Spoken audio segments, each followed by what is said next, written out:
If someone of you didn't know, but it will be kind of weird because the clip went viral and all the comments went viral and the whole situation was viral and a lot of people talked about it. I was arrested in Japan for driving without license. I do have the license in Italy and I've been driving for like 10 years. I think next year I have to do the, you know, like the ones where you have to you have to like do it again. Like you have to double check again. And I never had any issues with the car. Like I have been driving so much on Twitch. I always followed the rules, never looked at chat, never even like looked at the music or changed the music in the car ever. Always been super strict with the rules and all of that. Anyway, I got into, I'm not gonna say more apart from what is already stated by the police, so I'm chilling on that. I never had any issues with the law. I never crashed the car ever. The only time that I crashed was only maybe with motorbikes when I was little, when it was scooters, and it was like just crashing on myself. Like, you know, when you're going and like maybe one time I crashed, more like I fell on myself because I was driving on a path in Italy and it was slick and there were like wet leaves on the floor, and I turned, and but while turning the scooter just went like whoop. But I didn't hurt myself. The motorbike, I just pulled it up and just kept on going. But with the car, never had issues, ever my entire life. Anyway, I got arrested for driving without the driving license because I don't have the international driving license. I'm not gonna explain more what I was thinking, blah, blah, blah, blah. I'm not gonna explain what was the issue, like I'm not gonna say any more of that. But because of that, I was arrested and I was taken into custody for like 12 hours in a police station and then 24 hours in an actual jail, which is not a prison. I found out there is a difference between jail and prison. It's a jail where they put you before they give you like the, okay, you are arrested and like you are gonna get into jail, into prison. It's something that comes before prison and it's before they decide what to do with you. In a cell. Yeah, I was put in a cell. So I was in this, I was taken into this place and scared G after 12 hours in the police station where everyone has been super, super nice. Everyone has been very nice and understanding because they saw how scared I was, how like clueless I was of what was happening. And like they understood that I was not like trying to commit any, I'm not gonna say anything. I'm gonna stop there, but anyway. So I got to this place. They made me undress fully. I was fully naked in front of 3 random women. And I am, as many of you know, like I'm a bit with nudity, and they had me jumping, like they put like a rope after on me and doing weird movements with my legs just so then if I had something, you know, up, it would fall down, because some people could just go inside with like, you know, drugs inside or like a weapon inside or something. I'm saying all of this with a smile on my face, but while doing that, I was crying. Consider me crying for 30 hours straight.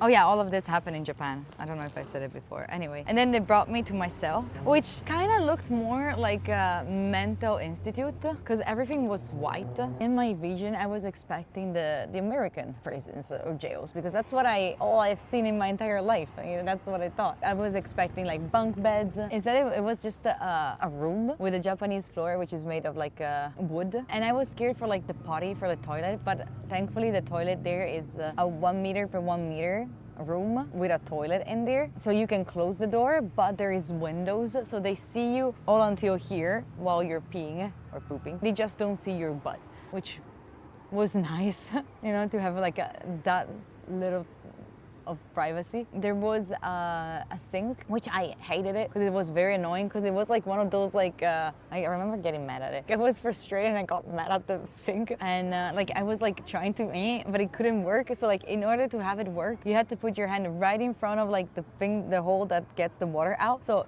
imagine like you have the water. I put like a hand in front of like the hole that gets the water out. So then you have to remove your hand, but then as soon as you remove it, the water stops and you're like, fuck. So sometimes I had like a cup for like brushing my teeth, right? So I would put water in it. So I had to like put it like with the motion here, like it was complicated and I was getting mad. Then there was no bed in the room. There was no bunk bed, no whatever. There was nothing. So the whole time I was just sitting on the floor crying. You have no idea when you're getting out, right? When I was talking to people, like they're telling me, oh yeah, the maximum right now they could give you is like 2 weeks, which is probable. I was like And then the bed comes out at night. So like we had the room was considered a room as if it was like divided in three. You had like the corridor to get inside the room from here.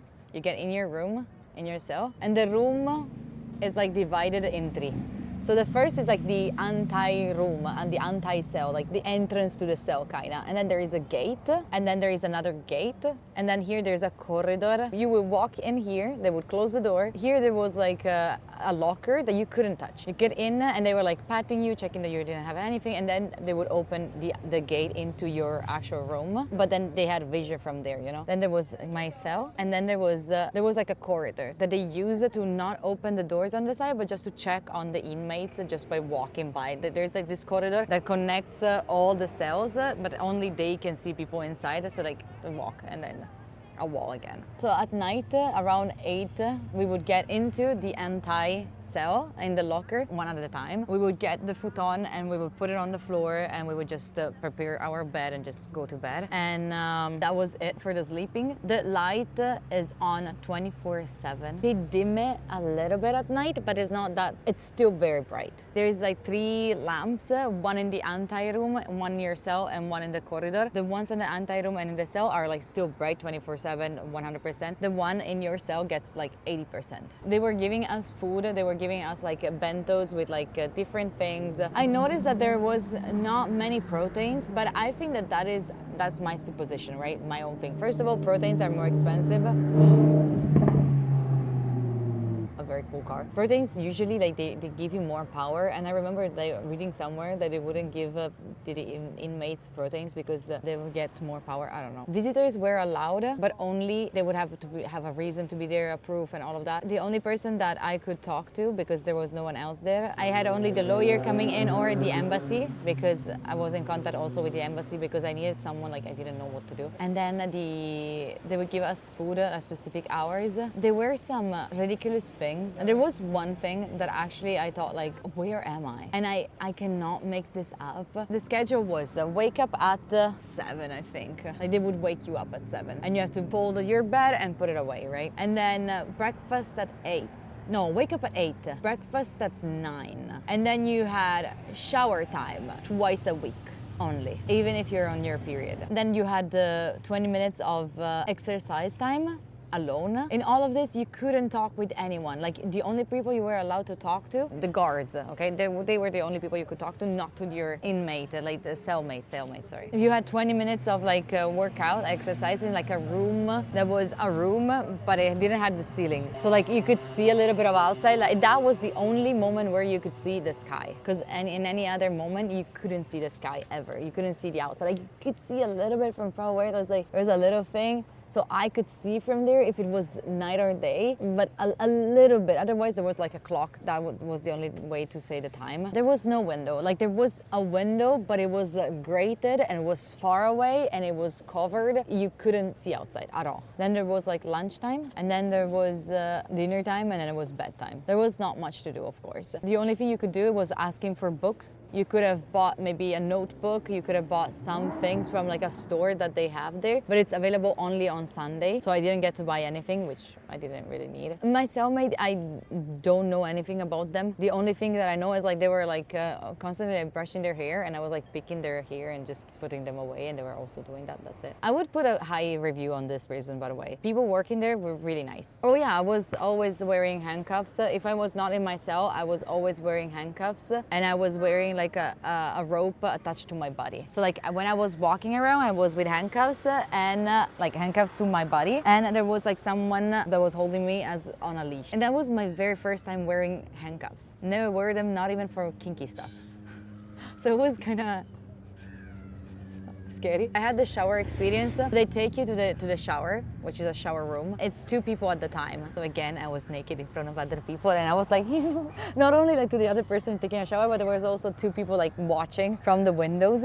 And I was like trying to cover myself, like washing myself, staring at the wall. And then they would give us like a bar soap and also some shampoo. Oh, also another thing, because I have issues of like with my stomach. When I was still at the police station and waiting to get get to my cell. If my stomach gets triggered, either if I eat something weird or if I eat too much or if I am stressed and I have anxiety, my stomach just became like a rock. I was in complete pain. I kept asking for like hot water because they couldn't give me any medicines, right? Because they're not allow you. Guards were women, of course, because it was a women cell, like a women place. They couldn't like give me any medicine. You cannot take any medicines from the outside or any medicines that you have with you. The only medicine that you can get once you're in their custody is the ones given by a doctor that they define. So I was like, they're like struggling so much. They gave me like hot water. They were so nice. They gave me also breakfast and I ate like just a little bit and then I couldn't. What they did before taking me to the cell, they actually brought me to a doctor. And I think that I scared some old ladies there because I got in with like this, with the handcuffs, with like the rope attached. And I got into the doctor, all very tired. And there was like old ladies like just waiting there for their prescriptions, like,